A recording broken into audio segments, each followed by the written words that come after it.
Hola, buenos días. Lisette me confirma que me puede escuchar, por favor. Active el micrófono.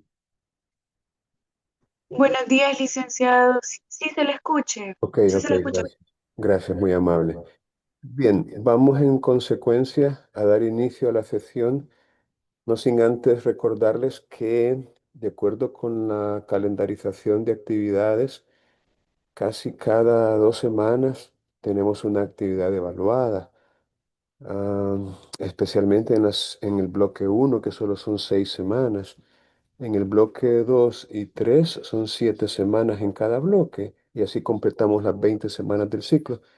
Pero en este primer bloque de aprendizaje, que solo son 6 semanas, en la semana 2, en la semana 4 y en la semana 6 necesitamos tener actividades evaluadas, aunque estas actividades que equivalen al laboratorio uno en la semana 2, el laboratorio 2 en la semana 4 y el parcial en la semana 6, en realidad están comprendidas o están, digamos, constan de dos actividades cada una, ¿verdad? Que se divide el porcentaje o la ponderación entre ellas. Pero bueno, lo cierto es que esta es la semana 2 y en ella tenemos que hacer el laboratorio uno del bloque uno. Eso significa que en el caso de ustedes, en la segunda sesión, que es mañana, vamos a tener que realizar la prueba objetiva que equivale al laboratorio uno del bloque uno. Sin embargo, esta actividad está diseñada para ser oral. Así se ha programado un examen oral y se ha compartido con ustedes unos cuestionarios que les están sirviendo de preparación para esa actividad.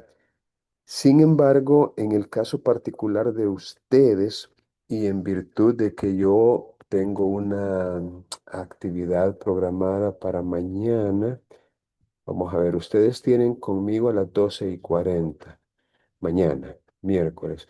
Entonces, fíjense bien, supongo que van a ir a la universidad por otras asignaturas. ¿Eso es así? Mañana tienen que ir a la universidad para otras asignaturas presencialmente distintas de esta. ¿Me Sí, confirma, por licenciado. favor? Tenemos dos más.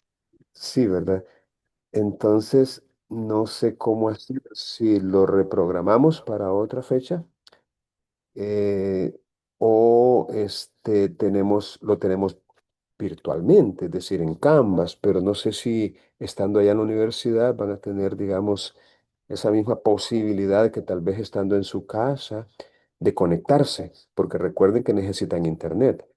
¿Cómo prefieren? ¿Lo reprogramamos o lo hacen así en internet, en Canvas?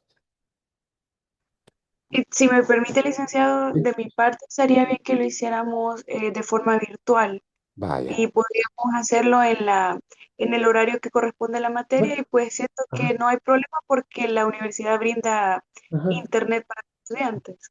Vaya, entonces, vamos a después, cuando ya se conecten la mayoría, que ahorita solo hay quizás como que la mitad, vamos a volver a tomar este punto. Me recuerdan al final, ¿verdad? Para retomarlo.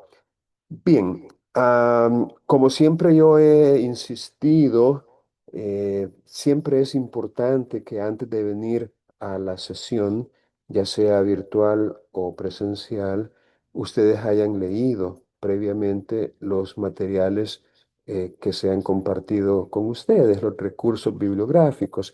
En el caso de ustedes, pues hay, digamos, hay que leer el código, ¿verdad? El Código Procesal Civil y Mercantil, hay que leer el Código Procesal Civil y Mercantil comentado, que también les he recomendado que lo obtengan y que lo lean junto con el código, teniendo mucho cuidado en ir leyendo al mismo tiempo.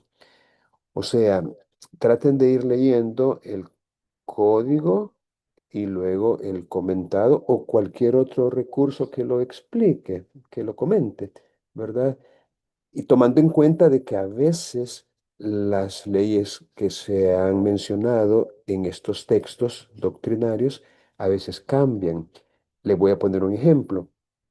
Fíjense que en el código comentado, cuando el autor explica los casos en que el proceso tiene que ser declarativo común por razón de la materia, recuerdan que hay cuatro tipos de pretensiones o de demandas, se podría decir también, de pretensiones contenidas en una demanda. Hay cuatro tipos que necesariamente tiene que ser proceso declarativo común sin importar la cuantía.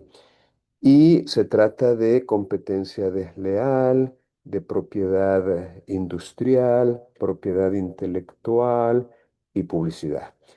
Entonces, cuando el autor explica en qué consiste cada una de estas materias, cuando él lo explica, menciona una ley, y ahí lo menciona claramente, la ley de marcas y otros distintivos comerciales, así creo que se llama, ley de marcas y otros distintivos comerciales. Entonces, resulta que esta ley hace poco relativamente, casi como a principios de este año, fue derogada, fue derogada. La ley de marcas y otros distintivos comerciales, creo que así se llama o se llamaba, pero ya fue derogada. Entonces, es importante estar como actualizado, ¿no? Estar al día. Y aquí está fácil, porque cuando usted lee en un texto de estos el nombre de alguna ley, pues lo que tiene que hacer es buscarla, ¿no? Vamos a hacer un ejercicio en ese sentido. Voy a compartir pantalla. Vamos a compartir pantalla. Vamos a hacerlo colocándome aquí abajito yo. Ok, bien. Entonces, aquí tengo yo el Código Procesal Civil y Mercantil comentado. Aquí lo tengo en pantalla. Creo que lo están viendo ustedes. Ok. Pues aquí miren, en la página 230, en la página 230, que aquí está, en la página 230, el autor explica el contenido de las pretensiones sobre materias específicas, ¿verdad?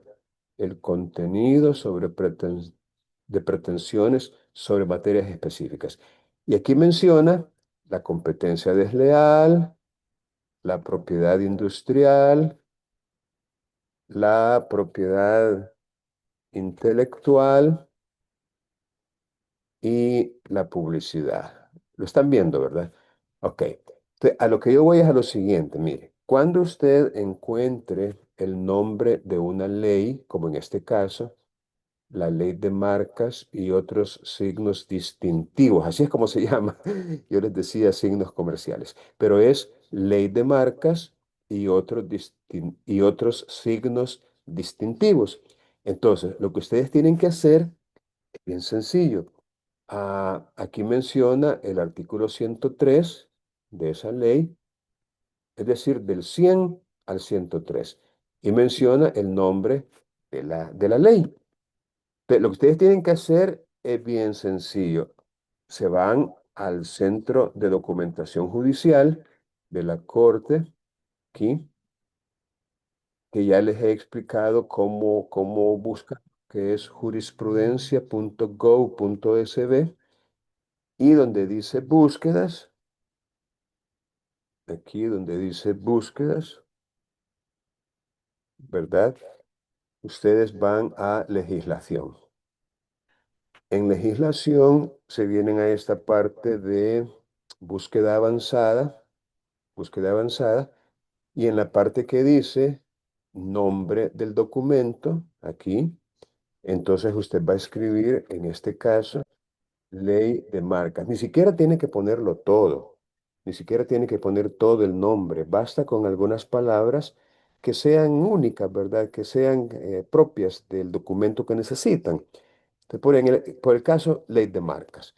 Le dan aquí donde dice búsqueda avanzada, ¿verdad? Hacen clic aquí, donde dice búsqueda avanzada, y les va a dar todos los documentos que en su nombre lleven esa palabra, ley de marcas. Miren, ley de marcas de fábrica, obviamente no nos interesa esta número 2, pero sí nos interesa esta otra, ley de marcas y otros signos distintivos. Y miren lo que dice aquí, aquí a la derecha. Aquí, lástima que, vamos a ver, aquí. Miren lo que dice aquí, derogada, ¿eh? Derogada. Entonces, con eso, lo que les quiero yo dar a entender es de que de repente usted se va a encontrar con que algún autor, algún tratadista, como en este caso, que el comentarista del Código Procesal Civil y Mercantil nos está mencionando una ley que se llama Ley de Marcas y otros signos distintivos que ya fue derogada hace poco. Y a eso es a lo que yo me refiero.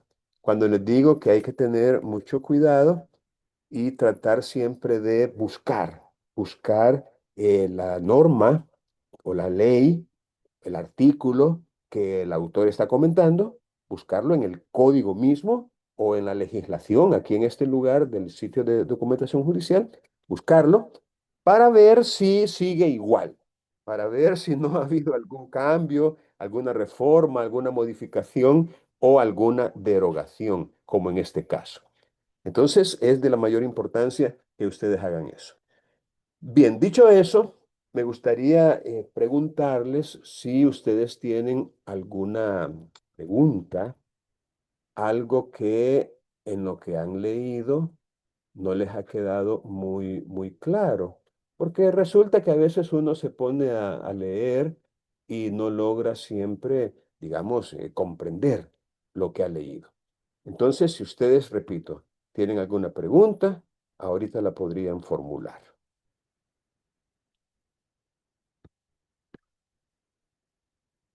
Bueno, vamos a asumir que no tienen ninguna pregunta por el momento, ¿verdad? Pero acostúmbrense siempre a, digamos, a cuestionar, ¿verdad? A indagar un poco más, a pedir explicaciones adicionales, ejemplos de lo que han leído, ¿no? Porque recuerden, uno a veces lee algo y no termina de comprenderlo. Y para eso, entre otras cosas, estamos nosotros como profesores, ¿verdad? Como docentes, para poderles apoyar en su proceso de aprendizaje y explicarles, pues, algo que tal vez ustedes no han comprendido del todo. Bien, dicho eso, pues vamos a continuar con la lectura de estas disposiciones legales porque no las hemos, digamos, completado, ya que en estas primeras 2 semanas la idea es familiarizarnos con las, digámoslo así, con las generalidades del proceso declarativo. Recuerden, y voy a hacer en esta parte un pequeño resumen, un pequeño repaso. Recuerden que cuando nosotros seamos abogados en ejercicio y nos busque algún cliente porque tiene una pretensión, porque él se considera acreedor de una deuda, de una obligación, él se considera que tiene derecho a reclamarla y ello sin importar cuál es la fuente. Recuerden ustedes que las obligaciones tienen múltiples fuentes o causas que las originan.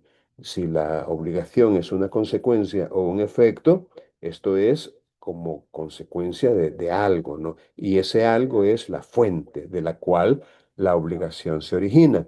En el Código Civil se mencionan estas fuentes, si mal no recuerdo, en el artículo 1308 del Código Civil, ¿verdad? Que dice las obligaciones nacen de los contratos, cuasicontratos, delitos, cuasidelitos, faltas y de la ley. Entonces, eso es como una enumeración clásica o tradicional de las fuentes de las obligaciones que pues todavía la tenemos vigente entre nosotros.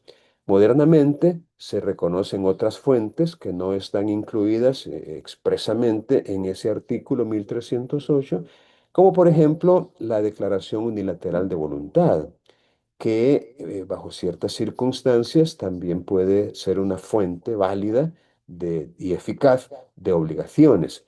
O el enriquecimiento sin causa también se menciona como una fuente de obligación en el sentido de que aquel que se ha enriquecido digamos, injustamente y en perjuicio de otro, pues se obliga a resarcir el perjuicio que causó con su enriquecimiento. Bueno, dejemos eso. Lo que importa es de que nosotros como abogados vamos a recibir a personas que consideran tener derecho a algo, a una prestación.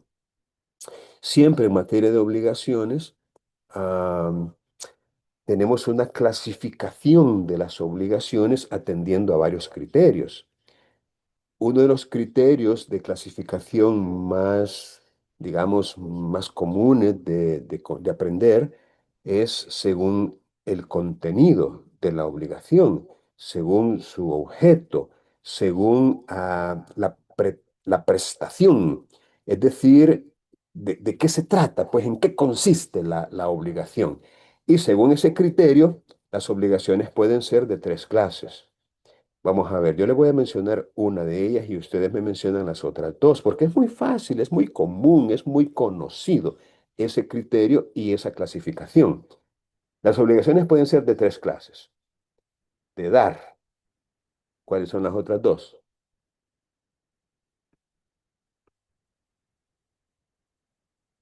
Belén, Chelsea. Buenos Buenos días, días. licenciado. Dígame, Belén. Eh, ¿Me podría repetir la indicación? Ok, las obligaciones pueden ser de tres clases, atendiendo a su objeto.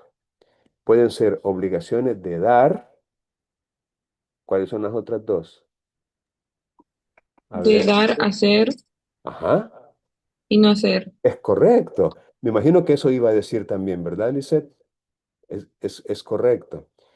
Atendiendo a la prestación, atendiendo a su objeto, atendiendo a su contenido, atendiendo al elemento real de la obligación, ya que toda obligación tiene un elemento real y un elemento personal. El elemento real es la prestación. Ok, efectivamente, las obligaciones pueden ser de dar, de hacer o de no hacer. Entonces nosotros vamos a recibir a este cliente, ¿verdad? Que nos va a contar su caso, nos va a contar o nos va a relatar su historia y pues nos va a decir, yo quiero que presentemos una demanda porque este fulano me debe y no ha cumplido ni quiere cumplir. Ya platiqué con él, ya no tengo palabras más, y ahora se me esconde, no me contesta. Bueno, nos va a contar toda la historia, todo el rollo, como decimos. ¿Qué es lo primero que tenemos que analizar? Bueno, ya les expliqué yo. Primero, si el asunto es contencioso o no. Bueno, en este caso de entrada es contencioso porque tenemos a una persona a la cual vamos a demandar, ¿verdad? Que según la persona que está frente a nosotros está obligada a dar, hacer o no hacer algo en beneficio de la persona que tenemos enfrente y no quiere. Entonces, es evidente, sale a flote la contención, el carácter confrontativo o contencioso que tiene ese asunto. Pero a veces van a llegar con otro tipo de gestiones. Bueno, de repente van a llegar diciéndonos, mire, fíjese que yo, pues hace poco se murió mi mamá o mi papá y yo quiero aceptar herencia. Ok, ese es otro asunto, ahí no hay contención, ese es un trámite de jurisdicción voluntaria. A lo que quiero llegar es que lo primero que tenemos que hacer es descartar que el asunto no sea de jurisdicción voluntaria. Porque si lo es, hay un artículo en el Código Procesal Civil y Mercantil que nos indica cómo proceder en asuntos de jurisdicción no contenciosa. A ver, ¿quién de ustedes recuerda cuál artículo es? Puede levantar la mano o aperturar el micrófono de una vez.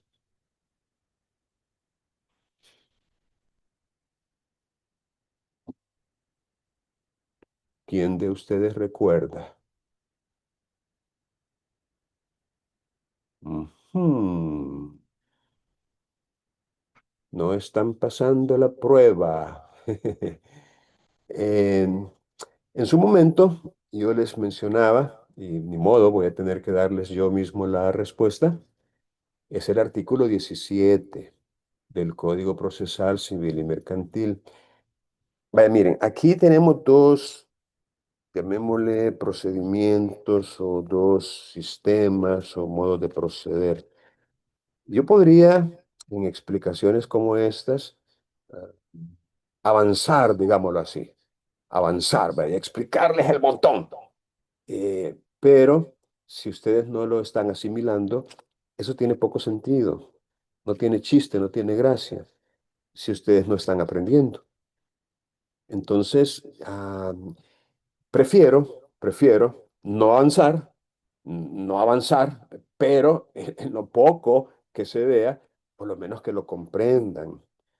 Y la forma de demostrar que han aprendido o que han comprendido, obviamente, es dando las respuestas que resulten acertadas o correctas en el momento en que se les pregunte, ¿verdad?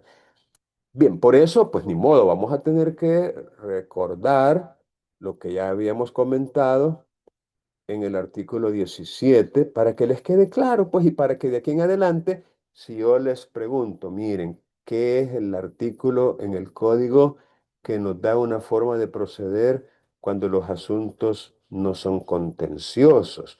Porque recuerden, nuestros patrocinados, nuestros clientes, nos van a plantear un caso así, digamos, con lenguaje vulgar, con lenguaje del pueblo, el que ellos hablan.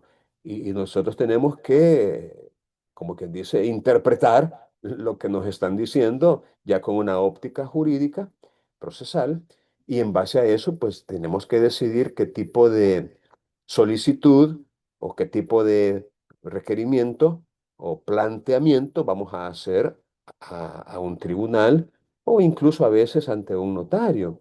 Porque recuerden que la jurisdicción voluntaria, en ciertos casos señalados expresamente en la ley de la materia, también se pueden tramitar en sede notarial. No hay necesidad de ir a un juzgado para ciertos asuntos, pues los notarios tienen competencia en el ámbito de la jurisdicción voluntaria. Bueno, el artículo 17 está diciendo en el inciso segundo que las diligencias judiciales no contenciosas se tramitarán de acuerdo a lo previsto en la respectiva ley de la materia. Entonces, lo que nos está diciendo este artículo es que en presencia de una cuestión que no es contenciosa, que es de jurisdicción voluntaria, tenemos que buscar si hay una ley que regule el procedimiento a seguir. A veces la hay, una ley, a veces no. Ok, de no existir ese procedimiento, de no existir una ley que regule un procedimiento, se van a aplicar, dice este artículo 17, las disposiciones del proceso abreviado en lo que fueren aplicables. Entonces, repito, y una vez más, insisto, no es que vamos a seguir o a iniciar un proceso declarativo abreviado, no. Lo que el legislador está diciendo es de que vamos a tramitar esas diligencias de jurisdicción voluntaria de acuerdo con las normas o las disposiciones del proceso abreviado, sin que eso signifique que se trate de un proceso abreviado. No, no, no, no, no. Simplemente el legislador hizo una referencia a las normas del proceso abreviado para decir que ellas son las que se van a aplicar, las que se van a tramitar, siempre y cuando resulten aplicables, porque de repente a lo mejor no se pueda aplicar algo de lo dispuesto en ese capítulo del proceso abreviado. Bueno, dicho eso, una vez que hemos descartado que se trata de un proceso de jurisdicción voluntaria o no contenciosa, entonces lo que tenemos que hacer a continuación es ver si se puede tramitar o si la pretensión que nos están planteando nuestro cliente se debe tramitar en un proceso especial. Aunque ustedes todavía no han estudiado a fondo los procesos especiales, a estas alturas sí ya deben saber que hay cuatro procesos especiales regulados en nuestro Código Procesal Civil y Mercantil. Y esos cuatro son el proceso especial ejecutivo, el proceso especial posesorio, el proceso especial de inquilinato y el proceso especial monitorio. Eso sí, ya lo deben saber.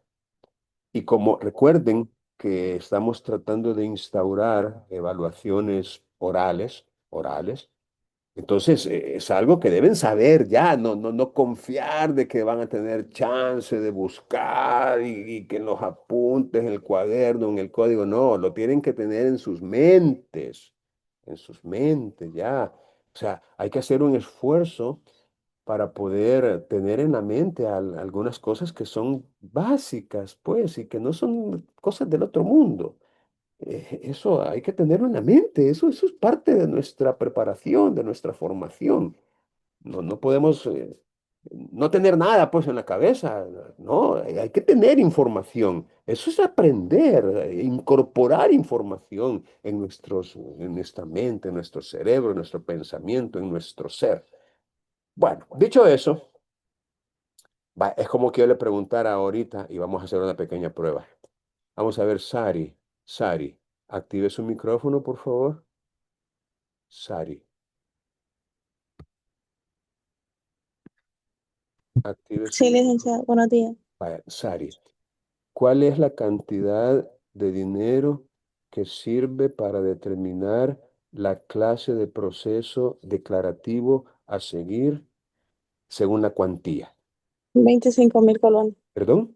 25.000 colones. Es correcto, pasó la prueba. De eso se trata. Gracias, Sari. Y eso es lo que yo estaba precisamente diciendo, ¿verdad? Que hay ciertos datos que simplemente debemos tenerlo ya en nuestra mente, pues ya forman parte de lo que sabemos, ¿verdad? Entonces, gracias por su participación. Es correcto. Lo otro, por supuesto, sería, oh, muy bien, pero fíjense que el colón casi ya no circula. Ni conozco el Colón, diría alguno de ustedes. Surge otra preguntita, va siempre en un tipo de prueba. No lo voy a hacer ahorita, ¿verdad? Porque tampoco quiero que hacerlo sentir mal a alguno. Pero, por ejemplo, ¿cuánto es 25.000 colones en dólares? Porque el código dice o su equivalente en dólares. Eso significa que no basta con saber 25.000 colones, porque de repente nos pueden repreguntar, pero el colón ni siquiera existe. Existirá tal vez en algún papel en la ley ahí, la ley de, ¿cómo se llama esta? De integración monetaria, no sé cómo se llama. Podría existir ahí, pero yo nunca he visto colones. ¿De cuánto es eso? En dólares. Ahí necesitamos saber también cuál es digamos, el factor de conversión, ¿verdad? O cómo podemos hacer para convertir una suma de dinero en dólares, ¿verdad? Este, porque solo así vamos a poder comprender plenamente cuál tipo de proceso es el que vamos a seguir atendiendo a la cuantía. Bien, dicho eso, una vez que hemos analizado el asunto y hemos concluido de que no se trata de un proceso especial, el que vamos a iniciar, sino que de un proceso declarativo, entonces ahí vienen ya estas consideraciones, estos criterios para poder determinar qué tipo de proceso iniciar, si declarativo común o declarativo abreviado. Y los dos criterios son bien sencillos, por razón de la materia y por razón de la cuantía. Ya Sari nos ha recordado cuál es la cuantía. 25.000 colones o menos abreviado. 25.000 colones más un centavo, ¿verdad? O sea, cualquier cantidad que supere los 25.000 colones, común. ¿De acuerdo? Ese es el de la cuantía. De repente, podríamos encontrarnos con pretensiones de valor indeterminado. Es decir, pretensiones que no se puede de entrada determinar una cuantía. Incluso el caso en el que estaba pensando el legislador, y eso según las explicaciones que se hacen en el comentado, el caso en que estaba pensando el legislador cuando incluyó esta situación de una cuantía indeterminada era el de las demandas colectivas. Como quien dice, una demanda que es planteada no por una sola persona, sino por un montón de personas que forman parte de una colectividad que ha resultado agraviada por alguna acción u omisión que ha causado un perjuicio colectivo a muchas personas. Y de repente no hay forma de calcular el daño porque a lo mejor ese cálculo será a posteriori, ya cuando se abra pruebas y cuando se dé la audiencia probatoria y se lleven ya los peritos, los reconocimientos. Es decir, no es posible calcularlo de entrada, ¿verdad? Y como esa determinación de la cuantía es un requisito formal de la demanda, es un requisito formal decir la cuantía, o el valor de lo reclamado. Entonces se pensó en esta opción, ¿no? Si la cuantía es indeterminada, o sea, no es posible determinarla ni siquiera de manera relativa, entonces vamos a ir a un declarativo común, común. Entonces ya tenemos como que dice dos circunstancias que nos darán la pauta para un declarativo común en razón de la cuantía. Si supera los 25.000 colones, estando determinada, o cuando no se puede determinar. Es decir, si no se puede determinar, quiere decir que no sabemos si supera o no los 25.000 colones. Y como no sabemos, nos vamos a ir por el declarativo común. No lo vamos a hacer en un abreviado. Luego tenemos el caso de, y el autor en el comentado menciona como una especie de combinación, o sea, se combina materia con cuantía. Y él aclara o reconoce que la mención que se hace en el código de estos criterios no deja de ser confusa, ambigua, poco clara. Y bueno, él trata de formular algunas explicaciones adicionales para poder entender este tema de las pretensiones que resultan una combinación, de que hay como una acumulación de pretensiones en el sentido de que a una pretensión que tiene que ver con materia, se acumula o se le junta o se une una pretensión que es económica que lleva implícita una cuantía.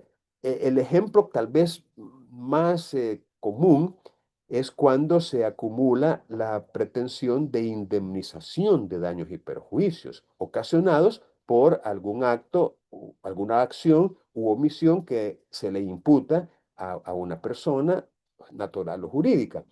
Entonces, se acumula, pues, y en ese sentido nos encontramos con pretensiones acumuladas, pretensiones combinadas. ¿Cómo hacer en ese caso? Bueno, lo que el código dice es de que si se reclama exclusivamente una cantidad, aunque sea vinculada con alguna de las materias que son propias del declarativo común, como competencia desleal, propiedad industrial, propiedad intelectual o publicidad, pero si la pretensión versa exclusivamente sobre una reclamación de cantidad, aunque se origine esa reclamación de alguno de los supuestos ya mencionados, aunque sea de esos cuatro supuestos, pero si la reclamación es exclusivamente de una cantidad, entonces vamos a aplicar el criterio de la cuantía. Eso es lo que dice el código y así debemos interpretarlo. Bueno, volviendo al tema este de la materia, ya estas cuatro pretensiones mencionadas pertenecen al ámbito del proceso declarativo común, mientras que las del declarativo abreviado por razón de la materia son las que menciona en esta parte el artículo 241, que como ustedes lo han de recordar, son precisamente en materia mercantil, las últimas tres exclusivamente, y en materia mercantil o civil, la primera. Y se trata de demandas de liquidación de daños y perjuicios, demandas de oposición a la reposición judicial de los valores, demandas que tienen que ver con la disolución y la liquidación judicial de una sociedad y las demandas de nulidad de sociedades. Estos cuatro supuestos pertenecen al ámbito del proceso abreviado, tal como lo indica el artículo 241 del Código Procesal Civil y Mercantil. Bueno, vamos ahora a continuar con la lectura de estas disposiciones legales porque me interesa comentar el artículo 242, que es el que continúa y que nos da algunos criterios legales para fijar o calcular ese asunto de la cuantía, es decir, el interés o valor económico de la demanda. Dice el artículo 242 que el valor, la cuantía, la cantidad de la pretensión se va a fijar según el interés económico que tenga la demanda. Y ese interés económico se va a calcular, dice el 242, de acuerdo con los criterios siguientes, de acuerdo con los criterios siguientes. Y aquí nos da 6 criterios que vamos a tratar de comprender, a lo menos gramaticalmente. Lamentablemente no se nos da, digamos, una explicación más amplia en los tratadistas que yo he consultado, pero vamos a tratar de explicarlo, por lo menos de acuerdo con el texto literal, ¿verdad? De la norma. Bien, vamos a pedirle entonces que nos ayude, en este caso, a Jorge.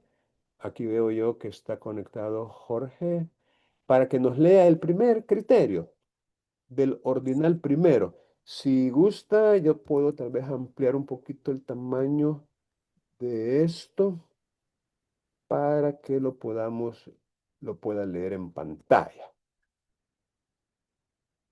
Jorge, ¿me escuchó? Sí, buenos días, licenciado. Como estaba al principio, estaba bien. Ah, bueno, pero aún ahora está mejor, ¿verdad? Sí, Vale. ok. Si se reclama una cantidad de dinero determinada, la cuantía de la demanda estará representada por dicha cantidad. Y si falta la determinación, aún en forma relativa, la demanda se considerará de cuantía indeterminada. Muy bien, Jorge. Gracias. Este criterio obviamente se explica por sí solo, ¿verdad?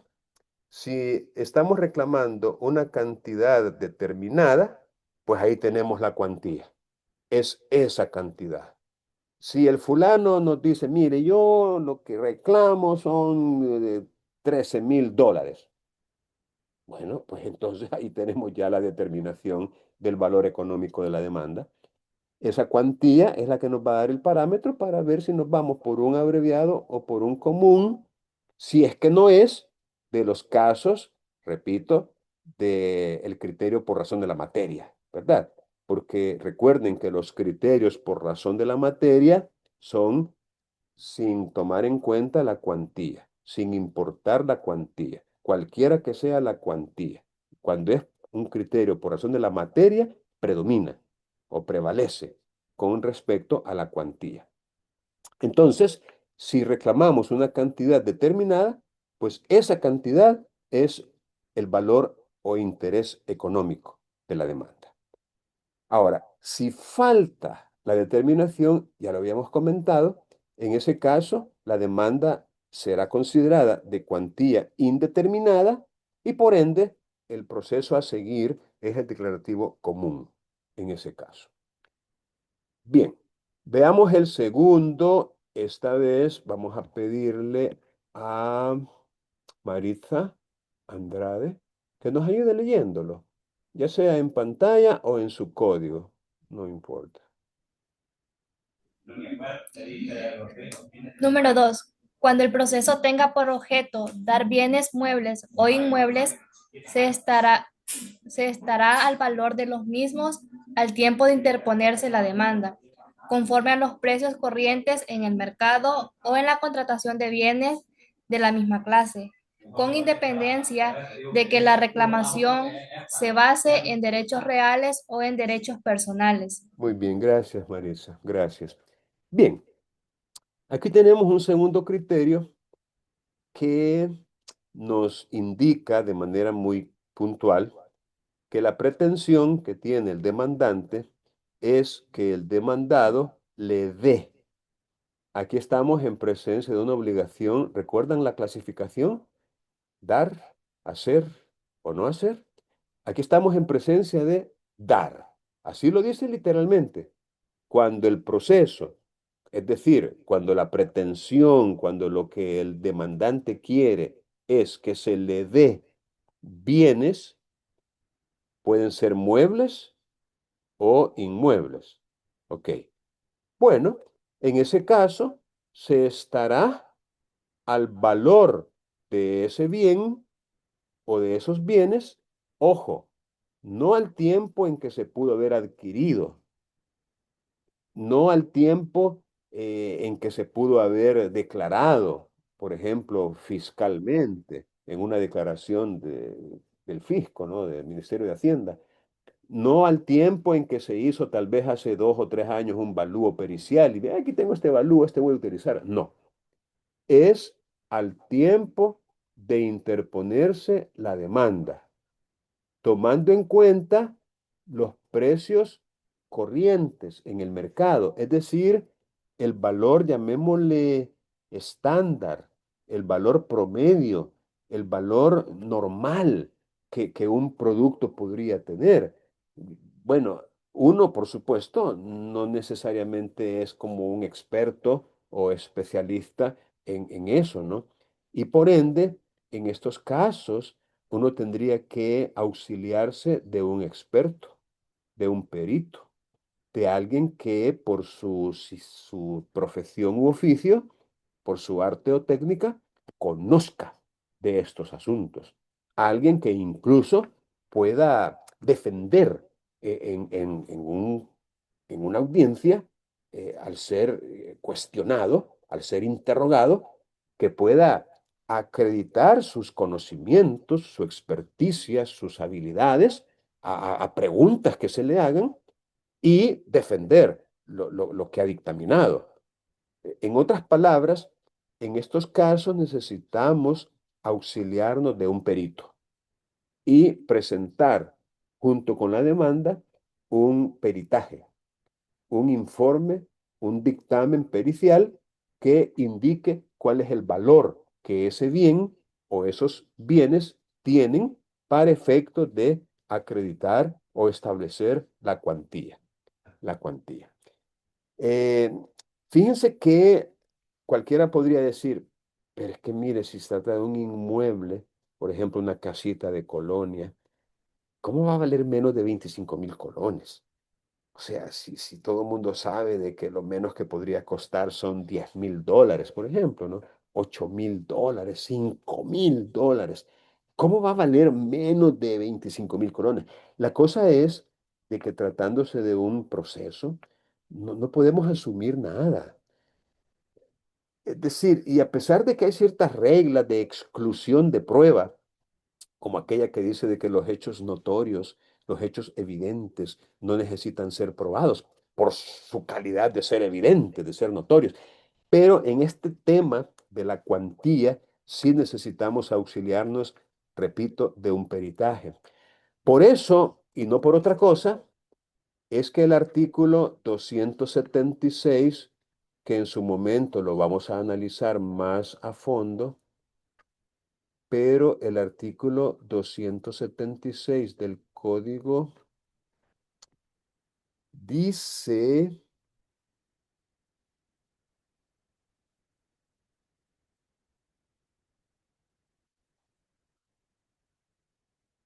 que la demanda debe contener, fíjense bien, la demanda.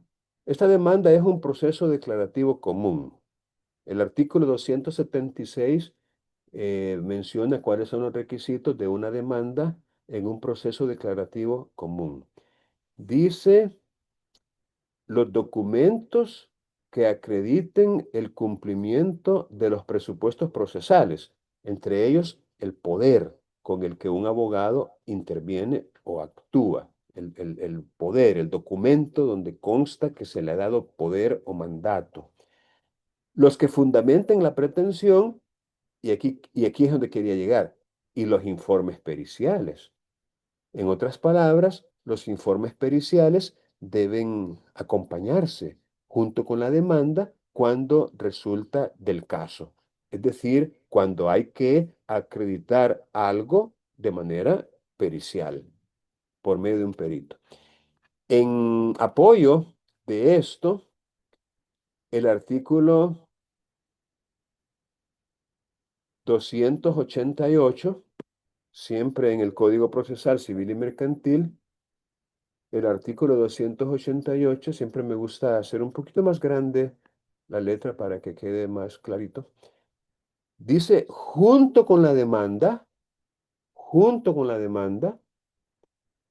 se deberán aportar los documentos que acrediten los presupuestos procesales, así como el poder. También se aportarán los documentos o dictámenes que comprueben el valor de la cosa litigiosa.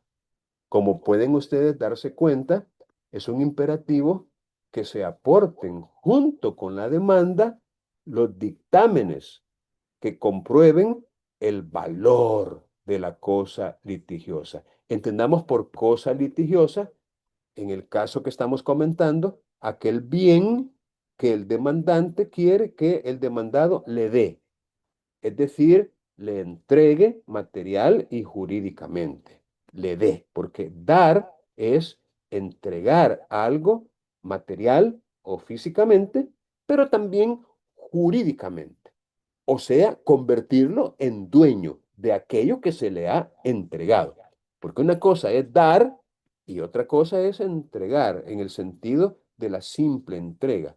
La obligación de dar contiene la de entregar. En otras palabras, entregar es parte de dar. Dar es más que entregar. Bueno, eso también ya ustedes debieron a estas alturas haberlo aprendido, pero es bueno siempre recordarlo. Bien, volviendo al 242, les repito, de repente podrá ser necesario acompañar un dictamen, no siendo suficiente, repito, no siendo suficiente lo que nosotros le digamos al señor juez o a la señora jueza en la demanda. Bien, el ordinal tercero. Vamos a seguir avanzando en la lectura. Ups, mucho. Y esta vez le vamos a pedir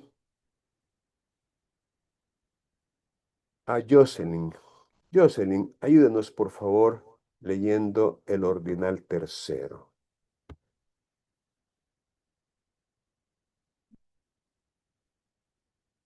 Buenos días, ¿me Buenos escuchan? días, Jocelyn. Buenos días. En los procesos sobre el derecho a exigir prestaciones periódicas, sean temporales o vitalicias, se calculará el valor por el importe de una anualidad multiplicado por 10, salvo que el plazo de la prestación fuera inferior a un año, en cuyo caso se estará al importe total de la misma. Muy bien, Jocelyn, muchas gracias. Miren, vamos a hacer un pequeño ensayo ahorita, un pequeño experimento.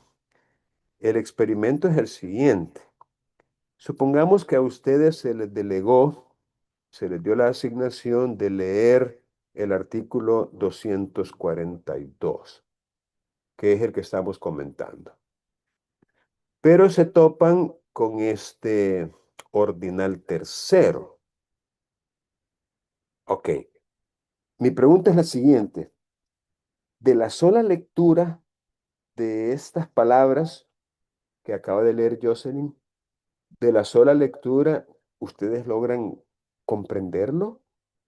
De la sola lectura, ¿ustedes logran entender a qué se refiere? Digo esto porque el experimento consiste en que usted, a partir de esto que tengo yo aquí marcado en celeste, usted va a escribir ahorita mismo una o dos preguntas de algo que no logra captar. Como que dice, usted va a hacer ahorita un esfuerzo por crear dos preguntas que de alguna manera le permitan, mediante las respuestas que otra persona les dé, comprender lo que no han alcanzado a comprender. No sé si me estoy explicando. O sea, usted va a leer esto y va a formular una o dos preguntas. Yo le voy a dar la palabra para que lo haga, de algo que no entendió muy bien y que de alguna manera, gracias a la respuesta que reciba, usted va a poder tal vez comprenderlo. ¿Me explico? Bien, tomemos 2 minutitos para que puedan hacer eso ahorita mismo.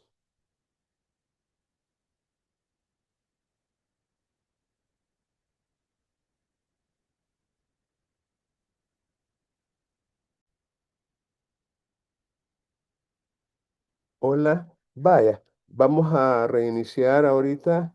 Eh, Voy a compartir de nuevo la pantalla. Y ahora sí, Sari, ¿podría usted por favor formular su pregunta? Sí, licenciado. Mi pregunta es, partiendo de que dice aquí que la prestación de servicios, refiriéndolos a que nace sobre un contrato, ¿verdad? Que puede ser civil o comercial. Se calculará, dice, el valor por el importe de una anualidad.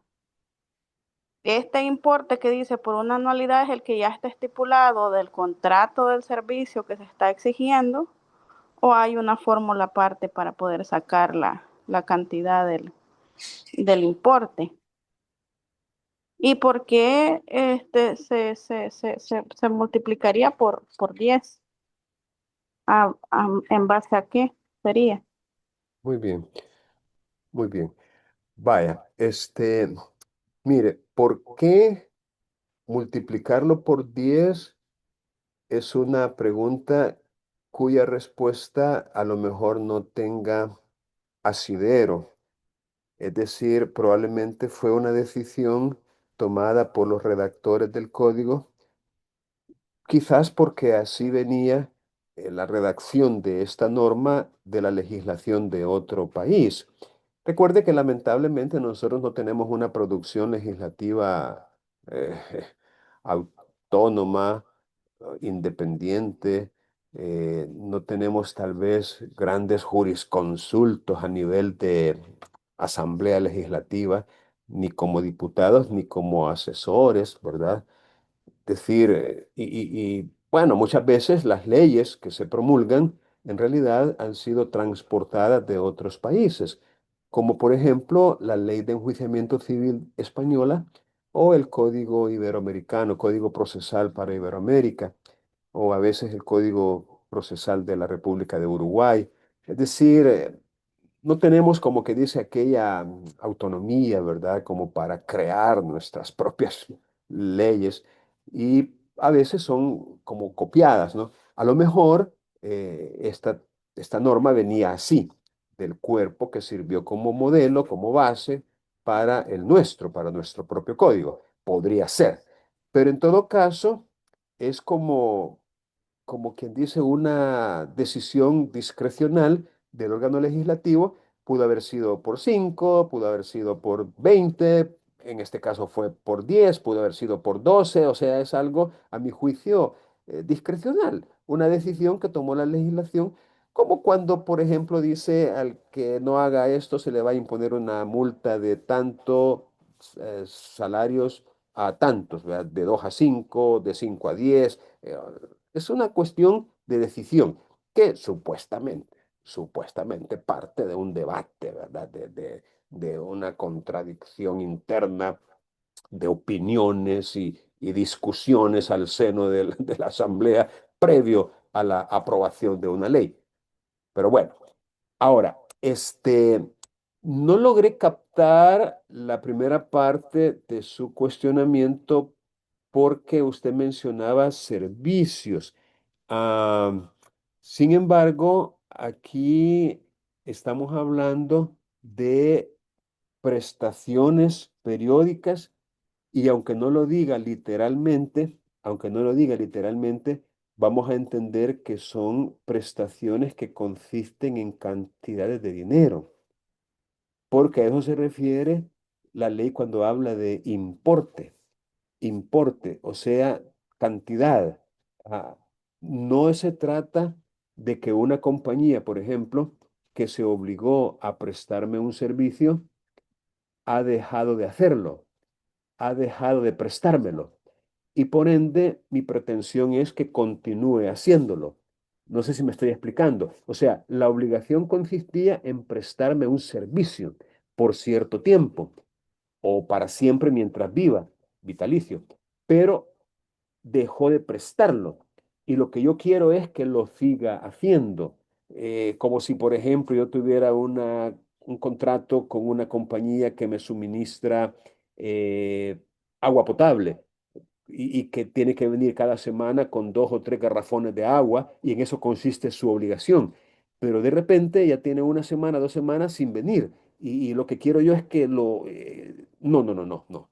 Aquí hablamos de sumas de dinero en los procesos sobre el derecho a exigir prestaciones periódicas, es decir, prestaciones que consisten en una cantidad de dinero. Bien, ¿alguien más de su propia iniciativa quiere formular la pregunta que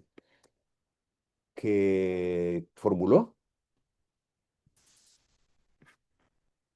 a partir de la lectura de este ordinal tercero?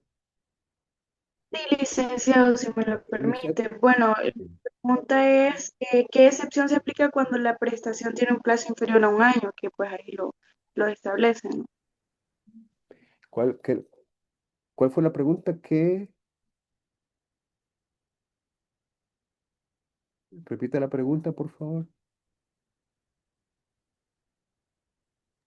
¿Qué excepción se aplica cuando la prestación tiene un plazo inferior a un año?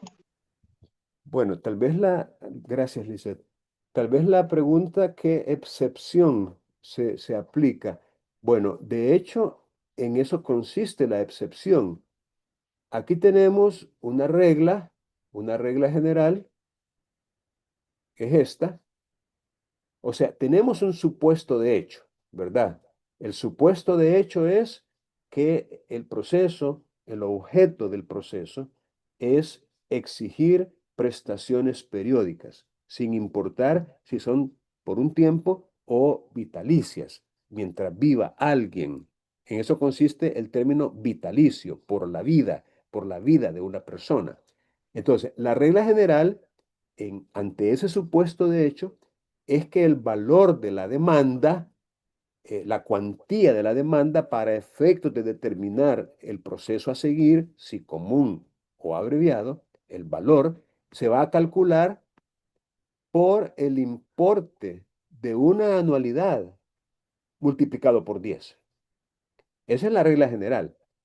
Y la excepción es, salvo que, como que dice, a menos que, exceptuando el hecho que, a excepción de que, el plazo de la prestación fuera inferior a un año. En este caso, tendría que ser una prestación temporal, por un tiempo, no vitalicia, sino temporal. Entonces, si el plazo de la prestación es inferior a un año, entonces no vamos a multiplicar por 10 una anualidad, sino que en ese caso se va a estar al importe total, al importe total de la prestación. Miren, una pregunta más antes de ponerles un caso para analizar. Kenia, ¿qué pregunta formuló usted para poder comprender mejor este artículo? Kenia,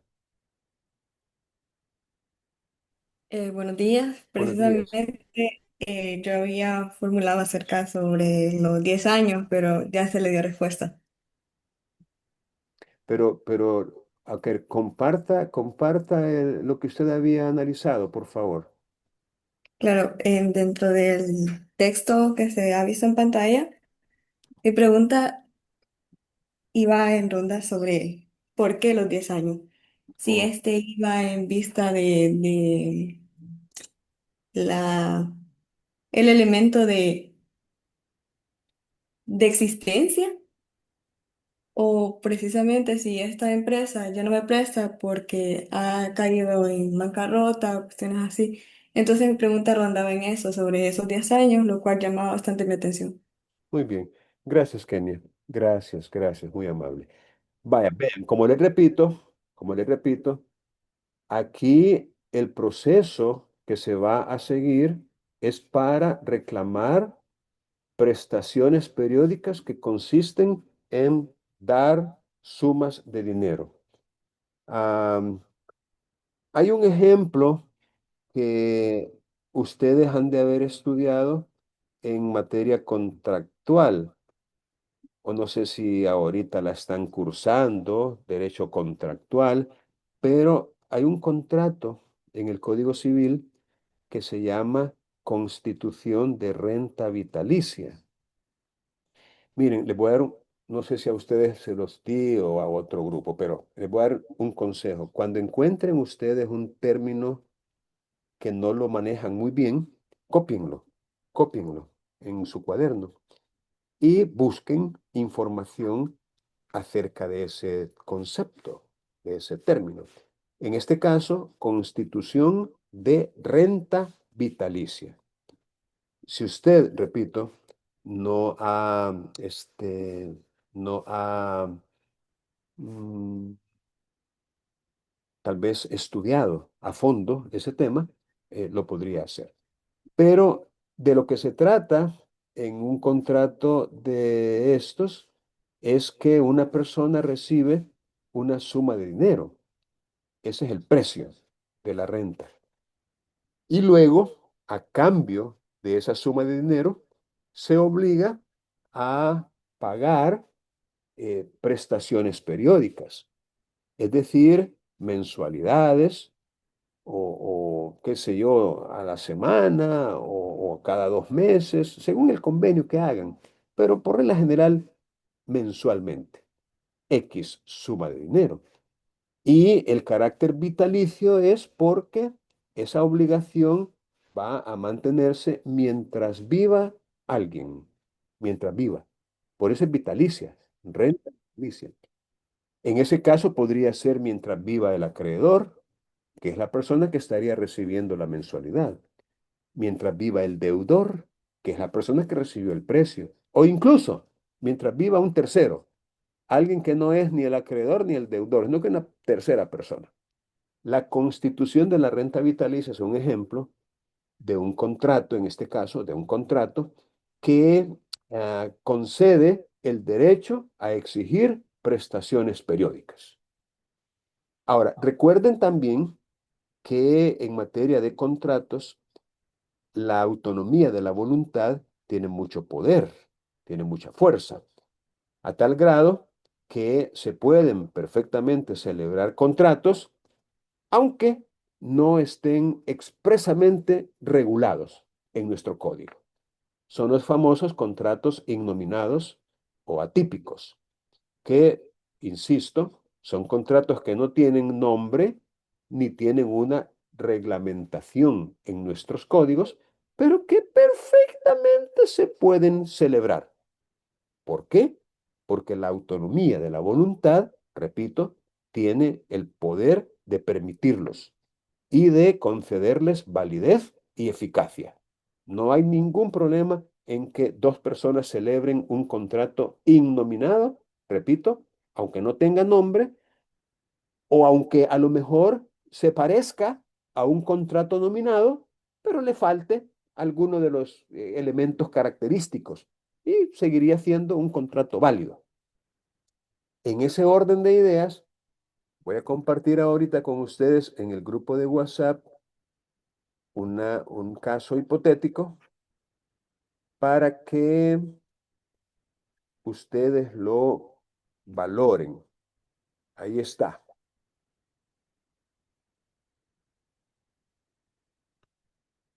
Dice el caso hipotético. A cambio de $10,000 que tiene recibidos, una persona se obliga a pagar a otra $1,000 mensuales durante 12 meses. Resulta que solo paga 10 meses y queda debiendo 2 meses. ¿Qué tipo de proceso habría que iniciar en ese caso? Vaya, considerando lo que dice este ordinal tercero del artículo 242, ¿qué respuesta le darían ustedes a esa pregunta?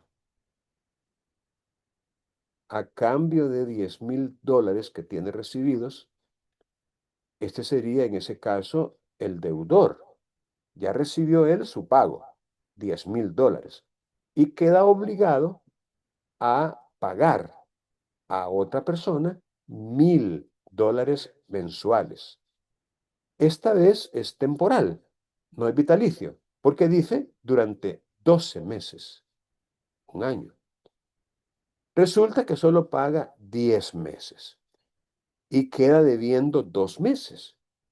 Entonces viene el acreedor y dice, bueno, pues lo voy a demandar.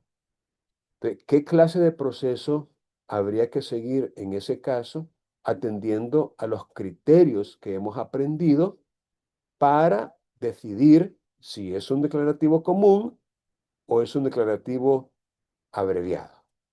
A ver quién se anima a responder.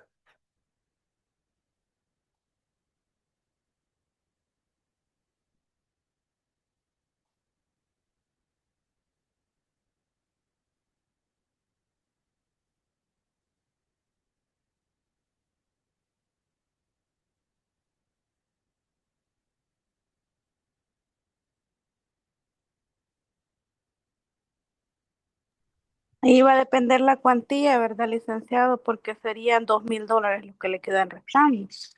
De hecho, Y para, efectivamente, lo que se ujú, le ha quedado adeudando son $2,000. Es correcto, ujú. es correcto. Y para cumplir con el requisito de la cuantía, tendrían que ser 2,857,14. Esa suma que usted acaba de mencionar en dólares equivale a 25,000 colones, ¿verdad? Así Es es, lo que resulta después de dividir 25,000 entre 8,75, que es el sí. factor de conversión para convertir colones a dólares y viceversa, ya sea dividiendo o multiplicando. Pero la pregunta es, ¿qué clase de proceso habría que iniciarse, común o abreviado, aplicando el ordinal tercero? Porque recuerde que estamos en presencia de un proceso sobre el derecho a exigir prestaciones periódicas. Es decir, hay dos prestaciones periódicas que no fueron cumplidas, en este caso en particular.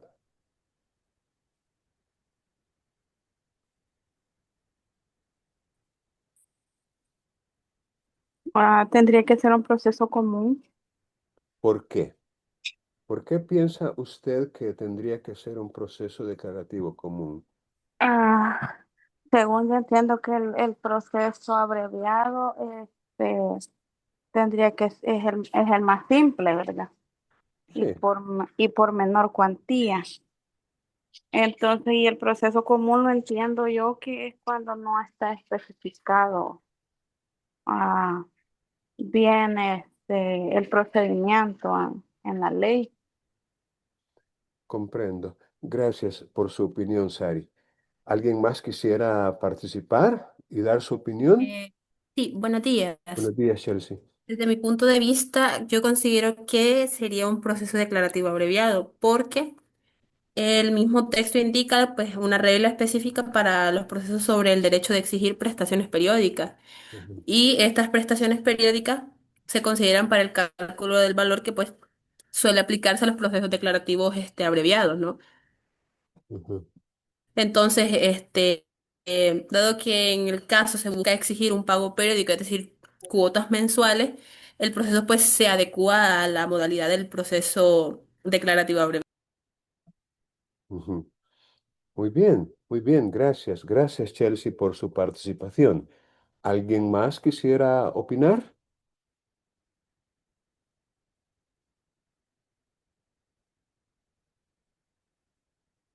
Bueno, miren, no en vano el mismo comentarista explica, ¿verdad? Y ya se los dije antes, que muchas de las normas que aparecen en el código no resultan lo suficientemente claras. Y este podría ser un ejemplo.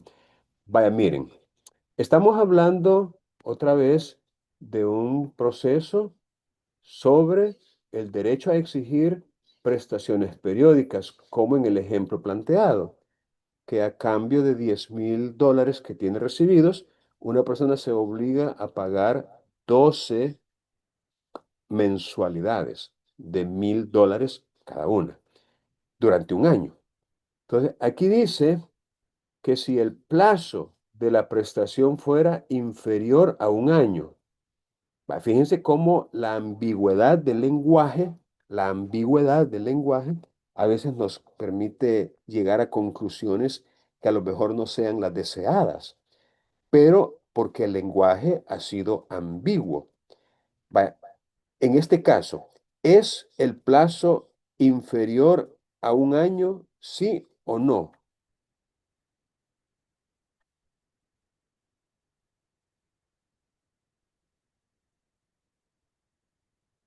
Contéstenme esa preguntita sencilla. En el caso que les puse ahí en el WhatsApp, ¿es inferior a un año el plazo, sí o no? No, es de 1 año, 12 meses. Pienso igual, Sari, pienso igual. En el ejemplo planteado, el plazo no es inferior a un año, es de un año. En ese caso, tendríamos que aplicar la regla general, porque el plazo no es inferior. Es que mire, inferior a un año sería 364 días o menos, porque el año tiene 365 días y eventualmente 366 en los bisiestos. Entonces, si el plazo es de un año, entonces no es inferior. Y por no ser inferior, no podríamos aplicar esta excepción. Tendríamos que aplicar la regla general. Y en ese caso, el valor sería el importe de una anualidad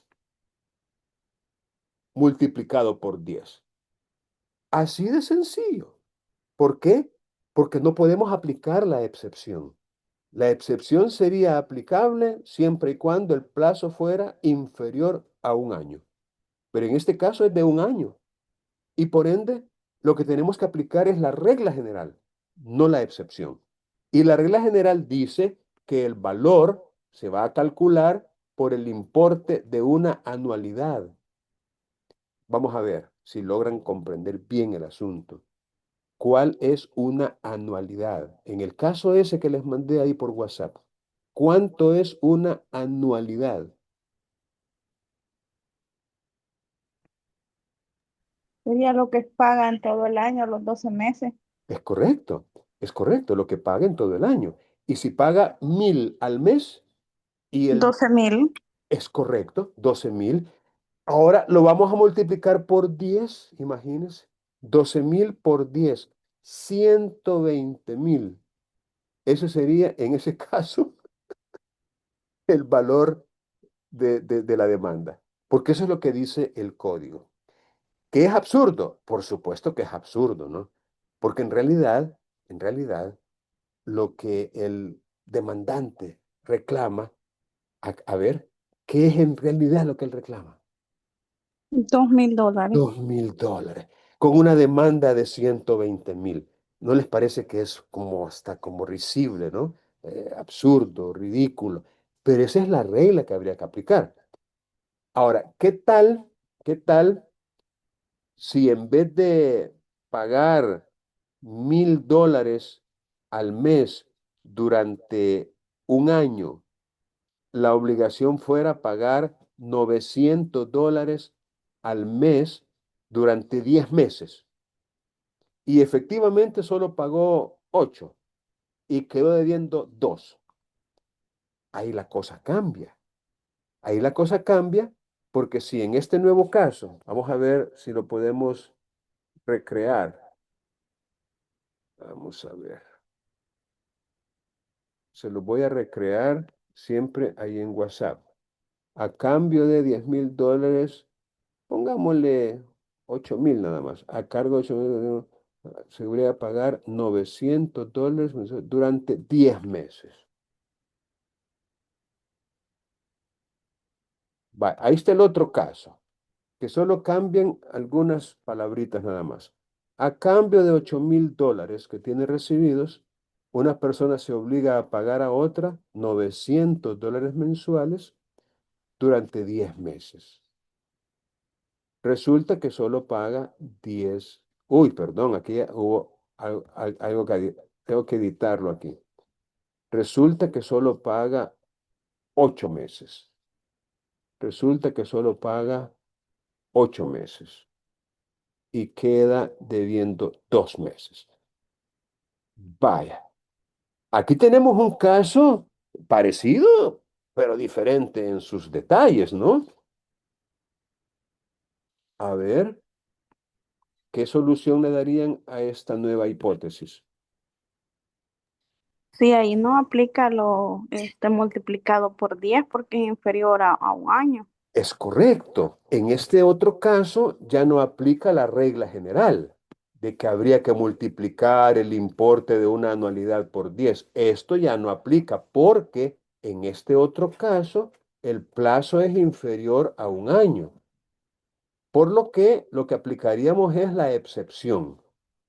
Y la excepción dice, en cuyo caso se estará al importe total de la misma. Fíjense bien, aunque nosotros podamos pensar que el valor económico de la demanda sería 900 por 2, ya que son 2 meses los que no pagó el deudor, 900 por 2, 1,800. Podríamos pensar que el valor económico en ese caso es 1,800, pero no. Miren lo que dice el código y que yo tengo subrayado aquí. Se estará al importe total de la misma, o sea, de la prestación, al importe total.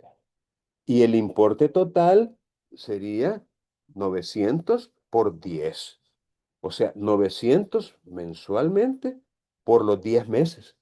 Ese es el importe total, 900 por 10, o sea, 9,000 dólares. Ese sería el valor de la demanda en ese caso, aplicando la excepción que nos dice, en cuyo caso no dice aquí se estará al importe de lo adeudado, se estará al importe de las prestaciones periódicas que no se han pagado. No dice eso. Dice se estará al importe total de la misma. Eso es lo que dice el código en esta parte. Veamos, para ir terminando ya, el ordinal cuarto. Vamos a pedirle para mantener la misma mecánica a Nashbelling. Vamos a ver, Nashbelling. Nashbelling, lea usted, por favor. No sé cómo le dicen, si Nashbelling o de otra manera.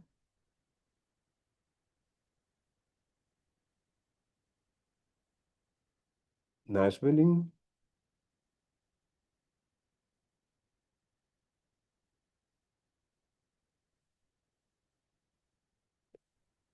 Como que no está, ¿verdad?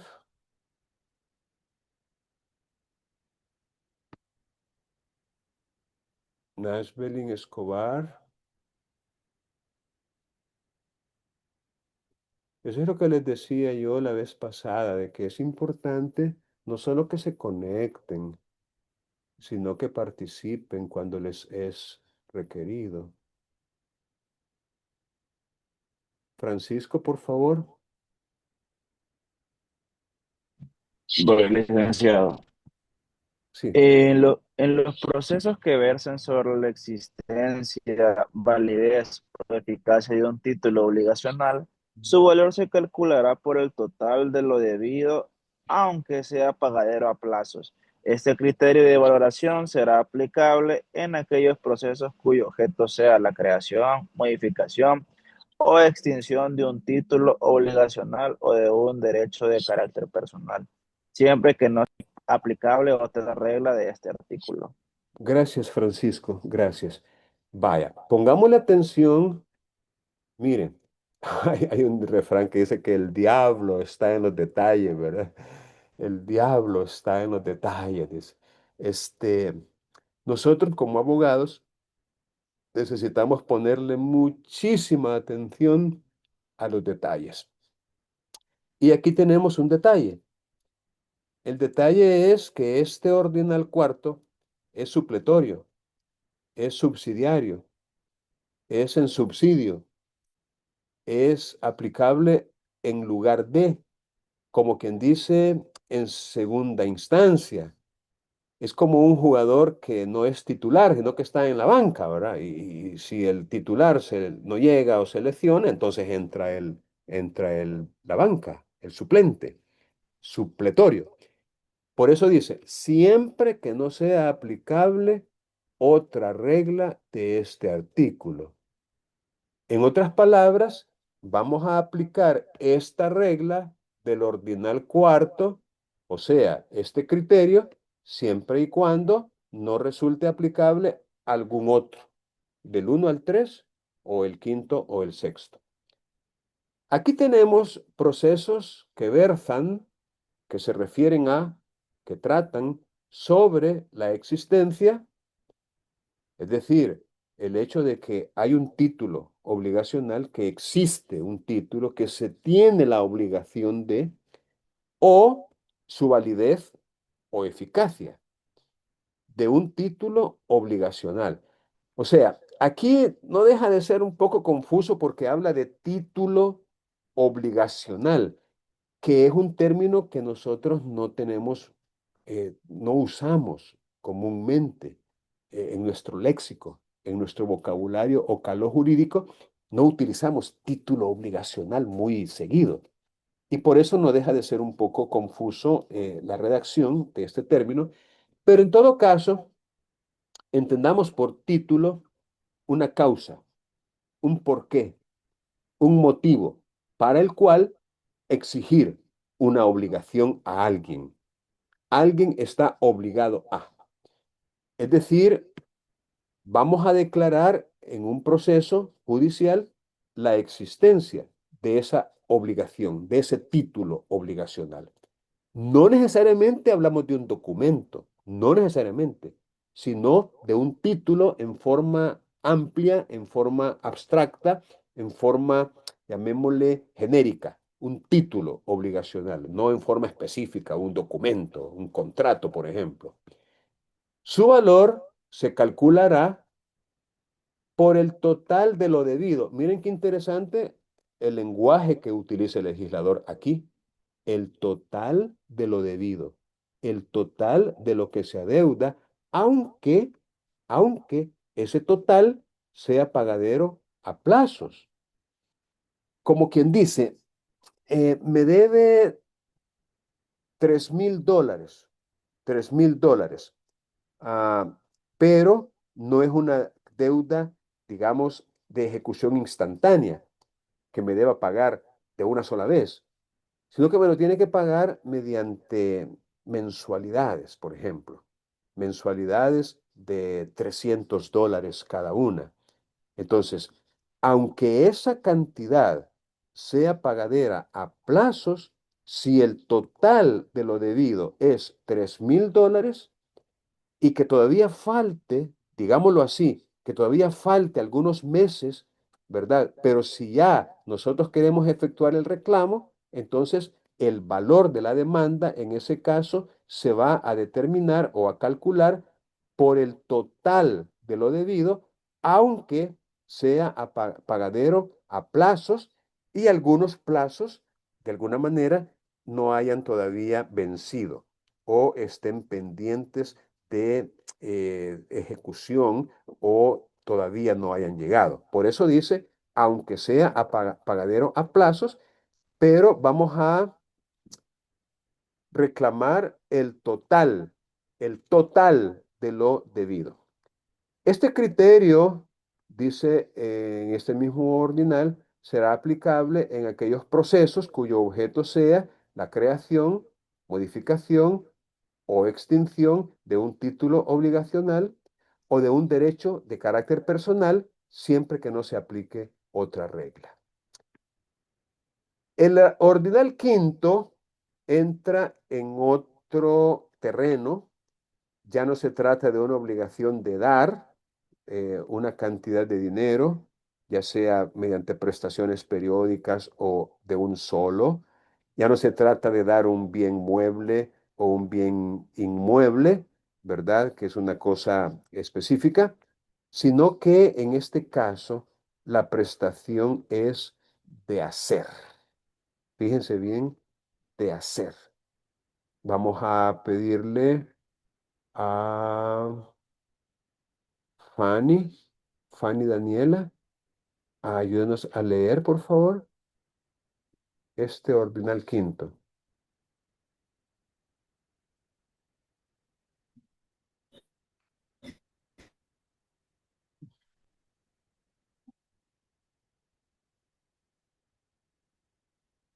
Activó su micrófono, Fanny, porque no le escuchamos. Sí, Lick, no sé si me logra Ahora, escuchar. ahora sí, ahora sí. No sé si me logra escuchar. Sí, le escuchamos. Sí, ahorita. Ok. Vale. Dice, cuando la demanda tenga por objeto una prestación de hacer, su cuantía, no sé si se me Con eco se le escucha oye, bien. con eco, pero usted siga.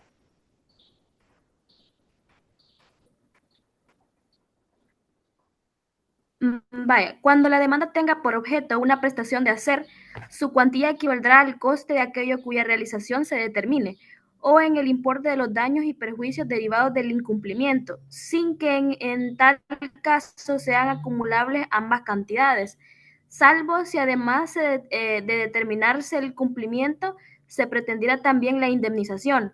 El cálculo de los daños y perjuicios habrá de ser tenido en cuenta cuando la prestación sea personalísima o consista en un no hacer, aun si lo que se pretende con carácter principal es el cumplimiento.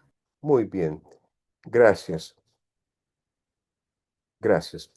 Este ordinal quinto, igual, no deja de ser un poco difícil de entender, a menos que uno le ponga bastante atención y lo haga de manera muy cuidadosa.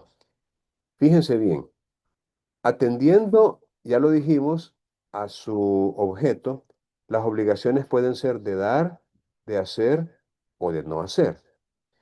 Las situaciones anteriores tienen que ver con obligaciones de dar, pero esta con obligaciones de hacer e incluso se menciona no hacer, no hacer, se menciona aquí.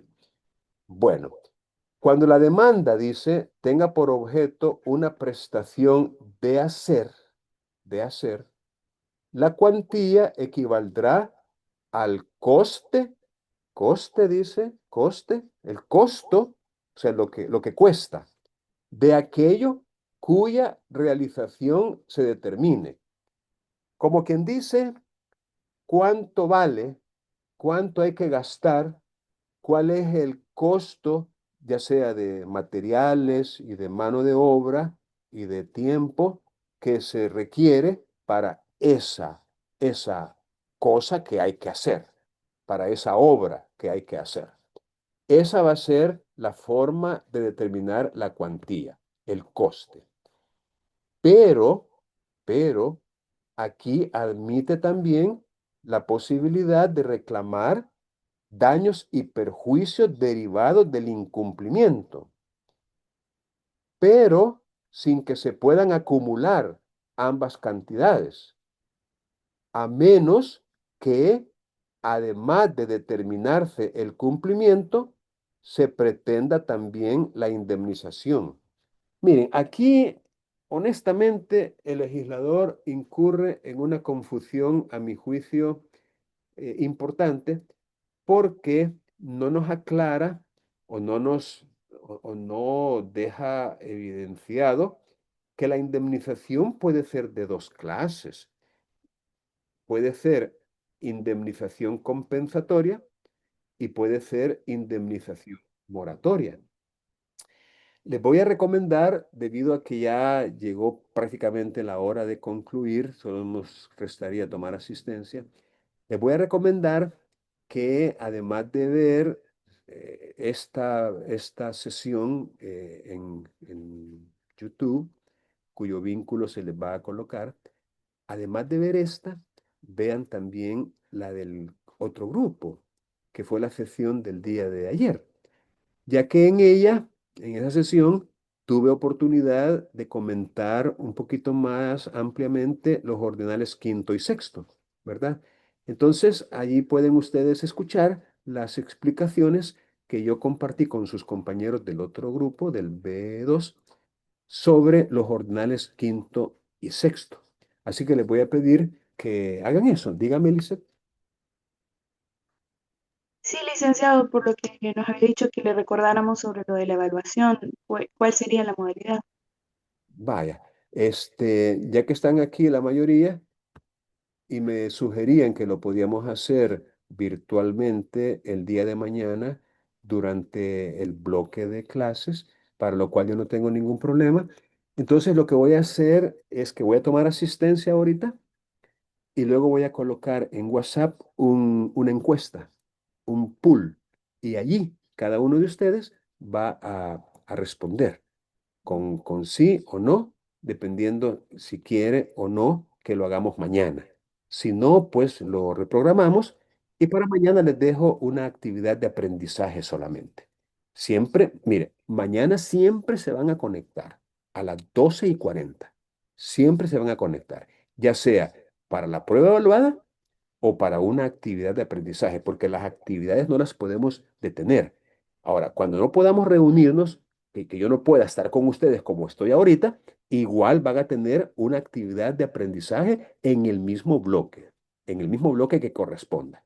En el caso de mañana, de 12:40 a 2:20, van a estar trabajando en una actividad de aprendizaje que no es, obviamente, conmigo, porque no voy a poder yo mañana, pero siempre van a estar trabajando. Entonces les voy a poner una encuesta para solucionar eso. Y ahorita pues vamos a irnos a tomar la asistencia, porque es así, tengo que dejarla reflejada. Ok, me van a ayudar. Ah, pero voy a dejar de grabar porque no quiero que la grabación aparezca.